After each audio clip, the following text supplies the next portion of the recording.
Hear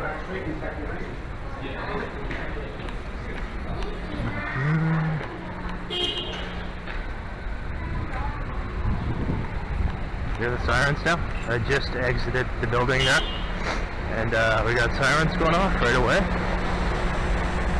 It's just to tip the target off, let them know they're on watch, etc. First responders are working hard as usual.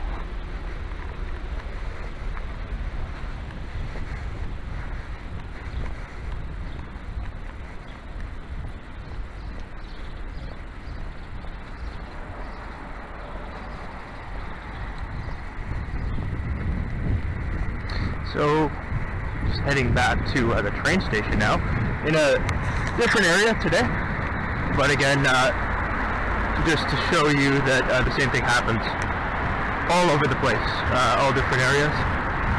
So yeah, quite clear and quite obvious what this is, right? So, organized harassment and stalking, and unfortunately it is becoming quite widespread all over the world, and especially here in Canada. A lot of this going on, and it's important to raise awareness of this. And yeah, so. Another thing too is they have a lot of people on the payroll. You can clearly see that from videos I've put out, that others have put out. Although there aren't a lot of TIs who present the material in the right way, in my opinion, and moreover,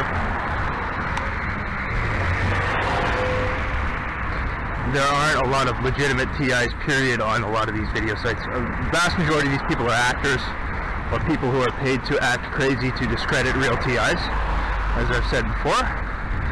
It's very obvious if you just do a brief perusal on YouTube of the material, you can clearly see this. And they tend to shadow ban anyone who is a real TI who presents the material in the right way. They want to make the people they're doing this to seem crazy, to discredit them. They want to gaslight, and that's why they've, knowing they were going to do this many years ago, they had all these actors lined up, and they're paying them to play their roles to discredit us, the real people who this is happening to. And so it's important to be aware of that as well.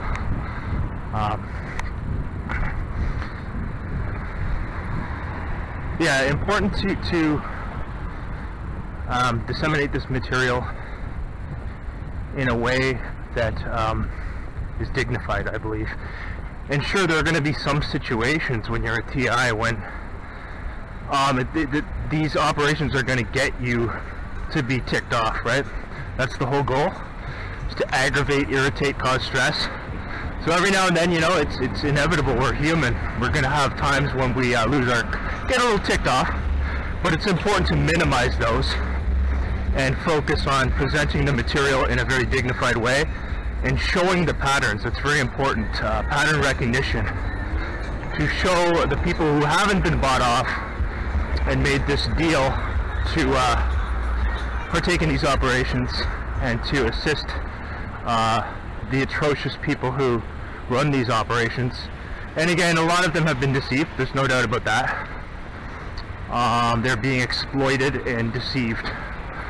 So that's another reason why it's important to convey this material in a credible way, which I try to do.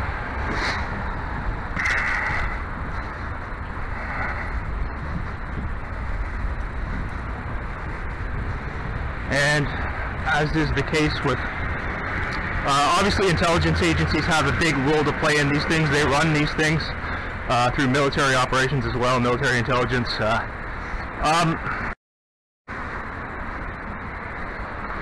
What they will do is at times have some people put out credible information so as to draw you in, and because they know that they're not dealing with the risk that they took when they started everything with the internet years back, was that they knew that if they had to get people to like this thing, they had to get them to think it's all about freedom of speech. And so they offered them this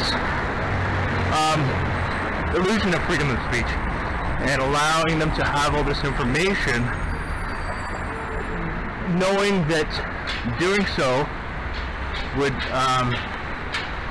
allow for a much more informed audience. And there's a police car there set up strategically, perfectly placed, knowing the way that I would be coming back. You can see here.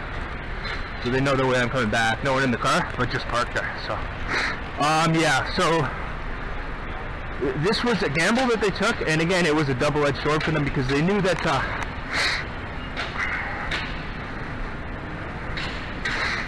giving people access to truthful information would lead to a much more refined and educated audience. But also, having said that, it would give them the ability to track who the people are who are looking at this material. And that's what they've been doing for quite some time.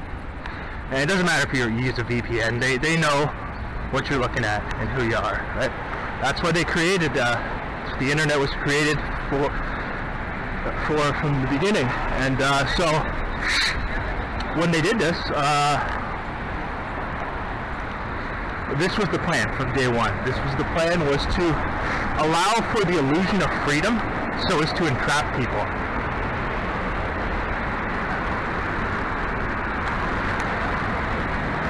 So you give them, and see they're leaving right now, so yeah, so we're back there, no car there.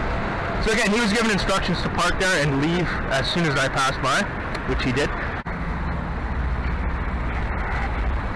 But yeah, so it was a gamble that they took, and it allowed, they had to do that because even though they knew it would lead to much more intelligent audiences and people who are aware of these things, they also knew that they could track the people who were looking at this material, right?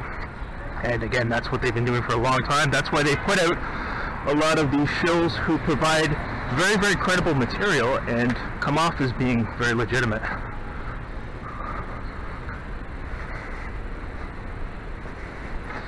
Most certainly they're not all disinfo agents. They do have some who are, but they are not all of that ilk. There are many people who they funded on a lot of these video sharing sites who come off as being very, very credible and trustworthy and providing real truth. And those people, a lot of what they'll do with them is draw you in by giving you a lot of real truth, knowing that you are a much more sophisticated audience. A lot of the people who watch these things are very knowledgeable, so they can't pull the wool over everyone's eyes, so they have to have people who come off as being credible to draw you in. And but really, even with those people who come off as being very, very credible, it's clear that they're using them to obtain the information of who's watching the material, so that they will know who opposes them. And this is a communist strategy that's been used for years. Here's the hand across the chest right here.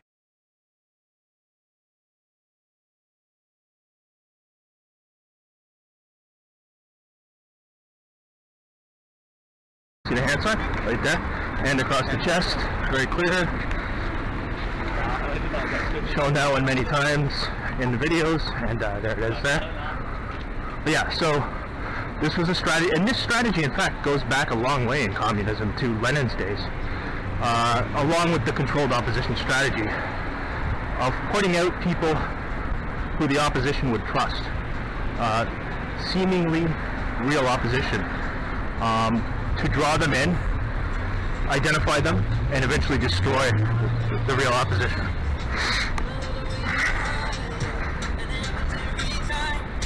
And this is what they're doing now in a much more sophisticated way with the technology.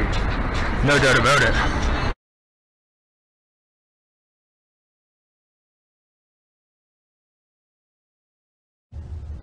All Soviet governments are Leninist governments. They're driven by the deception strategy perfected by Lenin, which is aimed at achieving a long-range strategy, namely control of the whole world. And part of this strategy, as really put into a codified plan by 1959, dealt with creating the impression that liberalization or destabilization, decentralization was occurring in the communist states as a way of lulling the West into putting down its defenses. Yeah. What happened was that, according to Golitsyn, is that after the death of Stalin, the communists realized, in general, that the method of control that they'd been adopting, namely brutal repression, was an inefficient method of achieving control over populations, and that it was more efficient to seek to achieve control through infiltration and deception, and through the control of the minds of the target. And so the party instructed Alexander Shelepin, who was the head of the KGB, in 1958 to develop a plan for the use of the total resources of the revolution. And the KGB and the GRU, military intelligence, were instructed to become the instruments of the mobilization of the resources of the revolution. So between 1959 and 1961, Shelepin developed, perfected, and agreed with the party the full outline of this deception plan. And the deception plan is basically a means of projecting communism into the whole of the rest of the world. And they do it through deception, and we can examine how this is done as we go on. And another consequence of staging, deliberately staging, phony encouragement of, or setting up, let's say, setting up phony, the KGB setting up phony dissident movements within communist countries, and supposedly, or in a theatrical way, presenting what appears to be liberalization or some lessening of tight control. That also has the effect of lulling the underground, the genuine underground opposition to communism in these countries out in the open, giving them the false hope that they can speak out, and then further identifying them and destroying them. Well, this goes back actually to Tsarist days. In fact, the Tsarist secret police were adept at this. But Stalin's henchman, the founder of the Cheka, Dzerzhinsky, was particularly skilled at using what we call false opposition. And in fact, this was the main thrust of Lenin's strategy in the 1920s. When Lenin launched into the West what is known as the Trust, he allowed the emigration of a large number of emigres, and in their number were many controlled communist members of the Cheka. And he introduced this false controlled opposition to Western intelligence, and as a result, the perception of by Western intelligence of what was really happening was distorted. Now, this principle has been applied since 1961, and it came to its fruition under Gorbachev. Gorbachev's perestroika, which means restructuring, is in fact the restructuring not of Soviet society, although that was done for, there was a certain amount of reform and restructuring to give it credibility. Superficial. Superficial. It is essentially the restructuring of the Western mind, the control of the Western mind. That is what it means. Stalin used the word perestroika, and it meant, in Stalin's vocabulary, it meant the reshoeing of a horse.